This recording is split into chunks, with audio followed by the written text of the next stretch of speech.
Hola a todos, les habla Ricardo Serrano en una nueva nota, una nueva transmisión para este canal, su canal de YouTube, Un Venezolano Informa.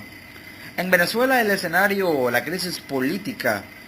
se crispa día tras día, crece la tensión, aumenta la conflictividad y la ingobernabilidad escala a niveles exorbitantes, a altos niveles de ingobernabilidad. La represión no cesa, y es que la agenda de calle convocada por la oposición se intensifica día tras día y los grupos o subgrupos dentro de estas convocatorias y manifestaciones tienden a subvertir el carácter pacífico que tiene cada marcha. Y esta subversión hace que los cuerpos de seguridad del Estado actúen con todo el poder coactivo de las fuerzas de seguridad, con una utilización completamente desmedida de la fuerza. Las imágenes de brutales arremetidas de la Guardia Nacional y de la Policía Nacional continúan en Caracas. Y es que el 29 de junio fue otra jornada de intensas manifestaciones, de intensa conflictividad en Venezuela, con la arremetida de la Guardia Nacional y de la Policía Nacional contra opositores venezolanos. Pero la noticia de ese día fue la detención o las detenciones arbitrarias e ilegales de 15 estudiantes de la Universidad Simón Bolívar en Caracas, la USB. Pero también se captaron imágenes, fueron captadas y difundidas en Twitter a través de la cuenta del periodista venezolano de la cadena Telemundo, Alberto Rodríguez, en la que se mostraban a fuerzas represivas chavistas torturando a 15 estudiantes en un camión sin ventilación y con bombas lacrimógenas. Es decir, 15 estudiantes manifestándose encapuchados, siendo torturados, pero se confirmó ese día una víctima fatal, la número 78, y responde al nombre de Alfredo Figuera, de 19 años, quien fue asesinado de un disparo en la cabeza en Maracay, en el estado Aragua. Esta es la sexta víctima fatal en apenas 2 días de protestas, o en los últimos 2 días, mejor dicho. Y esto claramente hace que la conflictividad llegue a un punto en el que pareciera haber un no retorno. Pero fue herido de bala también en Maracaibo el joven Brady Linares, quien fue internado en el hospital universitario de esa ciudad, en la ciudad de Maracaibo. Esto el 28 de junio. Y claramente en esos 2 últimos días de protestas, la conflictividad ha escalado a altos niveles que en el plano institucional esto no pasa desapercibido. El pronunciamiento del presidente de la Asamblea Nacional, Julio Borges,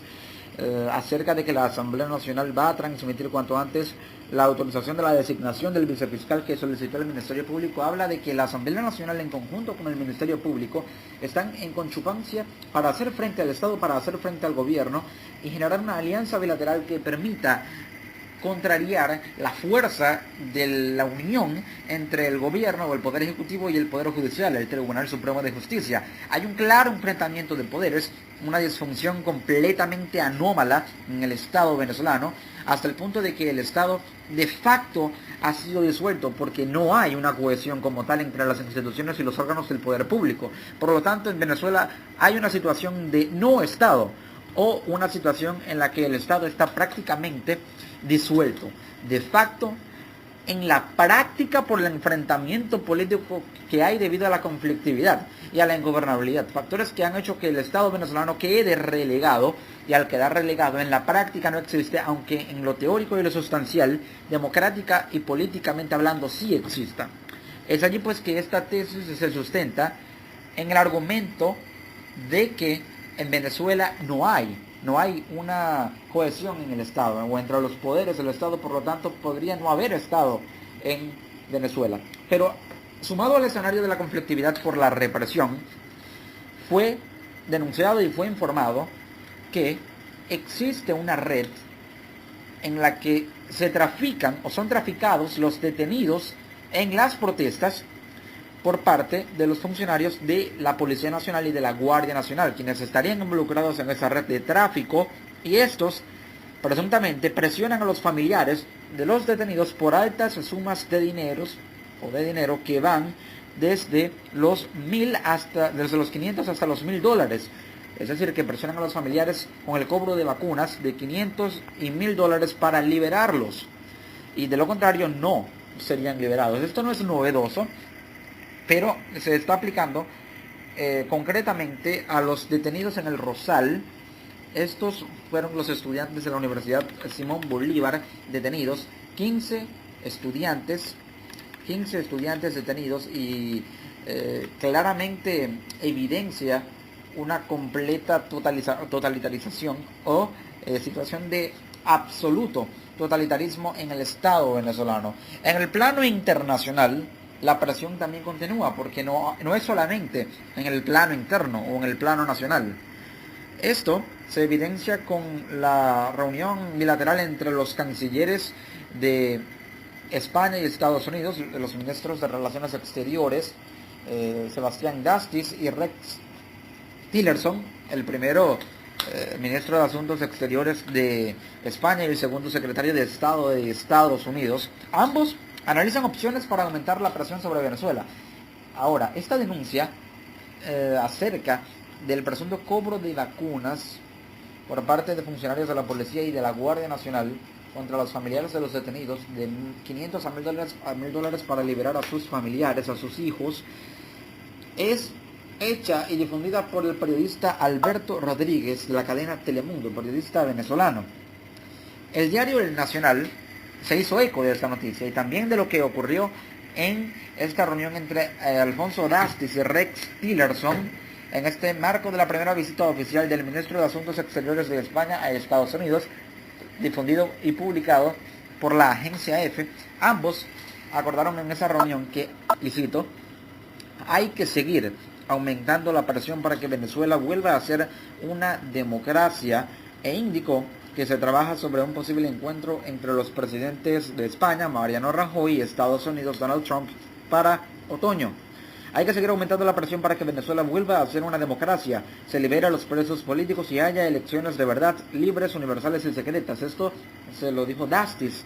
a los periodistas a las puertas del Departamento de Estado en Washington, Estados Unidos, tras su encuentro con Tillerson, con quien dijo haber coincidido en esa posición. La posición ahora que asumen Estados Unidos y España es de constante aislamiento o de mayor aislamiento en el plano internacional, tanto en Naciones Unidas o en el Consejo de Seguridad como miembro permanente y no permanente, pero también en una presión por parte de Estados Unidos en la OEA con la influencia y el incentivo de España para que de esa manera haya una política de sanciones y que la comunidad internacional, llámese ONU o también la OEA, apliquen una política sancionatoria, estrictamente sancionatoria, que obliga al gobierno venezolano a ceder diplomáticamente, a ceder capital diplomático y capital político para dar concesiones que impliquen un aligeramiento de las tensiones y una reducción de la radicalización en el discurso político tanto del gobierno como de la oposición, y llegar a una situación tal vez no negociada, porque la actual crisis política en Venezuela no es negociable ni transaccional, pero sí una situación de encuentro que permita que el costo de salida, el costo político de salida, sea lo menor posible, porque va a persistir, va a existir y va a permanecer, pero se busca que sea con la menor cantidad de consecuencias posible. Entonces, de esta manera es que puede darse la óptica o el enfoque, la perspectiva, el ángulo desde la comunidad internacional con respecto a lo que ocurre en Venezuela, también en el plano interno. Ya 3 meses de protestas, con un saldo de 78 muertos, 78 asesinados por, en su mayoría, directamente cuerpos de seguridad del Estado, involucrados también directamente en las protestas y en esos focos de represión.